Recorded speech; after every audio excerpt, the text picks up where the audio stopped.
Hi, it's your Sewing Sherpa Shauna here, and I am about to sit down and unpick a bunch of stuff on this shirt. And I thought about it for a minute. I'm like, went and found all of my seam rippers, and I have this one. It's kind of your classic fat, clunky one. I've got 2 or 3 of these. And I've got a dozen of these. They're a little bit more fine. And they're really inexpensive. They've got this, I can't get it. But anyways, the cap acts as an extension for your handle. I found this one, which came with a sewing machine. And if I run my fingers along it, I can feel like a really painful, like jagged situation going on here. This is trash. So seam rippers do wear out. And some of them come damaged. If you're ever struggling with your seam ripping, it could just be a really bad seam ripper. So I'm throwing that one away. Now I have the choice of these two, the fat one or the thin one. And because I'm doing some fine work on some lightweight linen, I think I'm gonna go with the thin one. But, you know, I have been thinking I want to up my seam ripping game because half of sewing, it seems like, is unpicking, putting something somewhere, poner guitar. And, you know, I have some friends have some fancy seam rippers, and I'd be interested in hearing about your seam rippers because I'm a sewing geek. But beyond that, I want to show you a couple of different seam ripping techniques that I have developed over the last little while. So, seam ripping can happen on the top side of the garment or on the bottom side of the garment, or it can actually happen in between the seams here.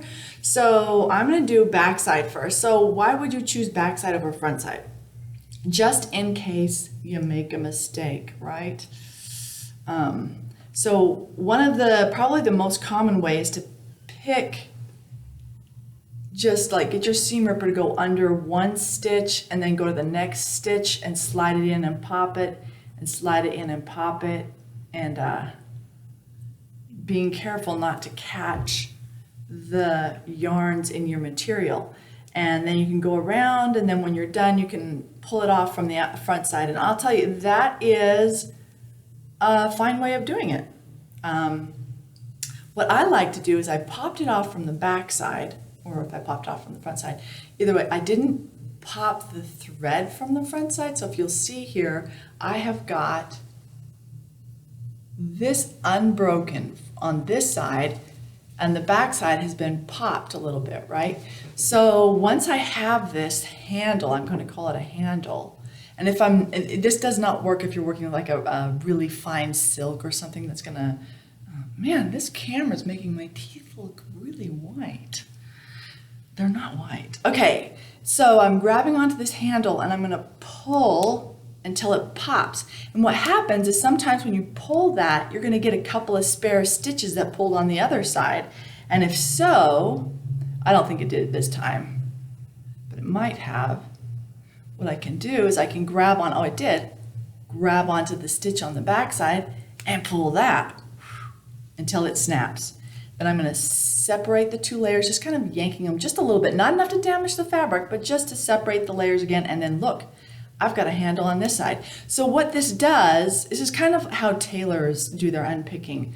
What this does is each time I flip it back and forth, I'm pulling maybe 10 stitches at a time. And I am also cleaning it as I am pulling. So the other way you do it, you know, you come back, you have to clean off those little teeny tiny stitches. So this is like one of my favorite ways of unpicking if the project will allow it. And again, it kind of depends on your fabric. It kind of depends on your thread. You know, if you have really sturdy thread, this is not going to help you. Or if your fabric is really weak and it damages it. You'll learn over time. The more you unpick, the better you get at it. So again, I like to have a really nice, bright location to do my unpicking. Okay, so now here I am, I'm at some back tacking. Don't do this method with back tacking, you will shred a hole in your shirt. So with the back tacking, what I like to do if I can is kind of hold the two layers apart gently and get in at the stitch between, right? I'm gonna just pop that stitch, not the yarn in the fabric. Whoa, I went right through the fabric. Didn't want to pull that one.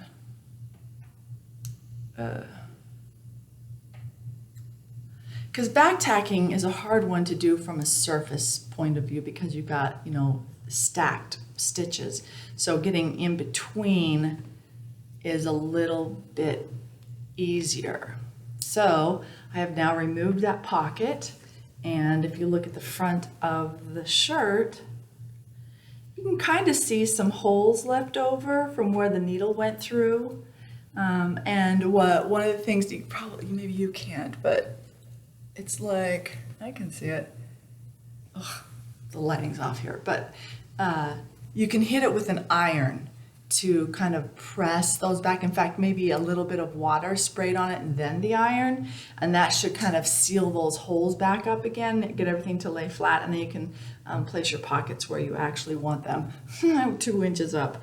So that's one thing. So another thing, before I go any further, I wanted to pull out this puppy, which is a seam ripper for overlocks. See that right there? So if you've ever done any overlocking or cover stitching, not covers, overlocking, cover stitching too, is because it kind of has the same sort of, sorry about the lighting, but it has that same sort of super loopy situation going around the edges.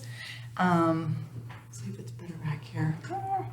And so with this overlock thing, you slide the razor, this hooked razor blade, underneath multiple rows of this. And I don't want to unpick this because I just sewed this, but you can slide it under and then you pull up and it will take out multiple stitches at a time across multiple threads. So that's a really great tool as opposed to this for unpicking overlock stitches. And then the final tool that I use, of course, is nippers. So sometimes you can get in, and with those really, if you have really sharp points on your nippers, you can get in and get, you know, you can get a stitch and start that way too. So if I'm at the machine, I don't have my seam ripper very close, nippers I usually have there, and that's a great way. So anyways, I'd love to hear about what your tips are for unpicking, and also if anybody has any like links to tools for unpicking. So I'm thinking I want to upgrade my game, maybe get something gold. Okay.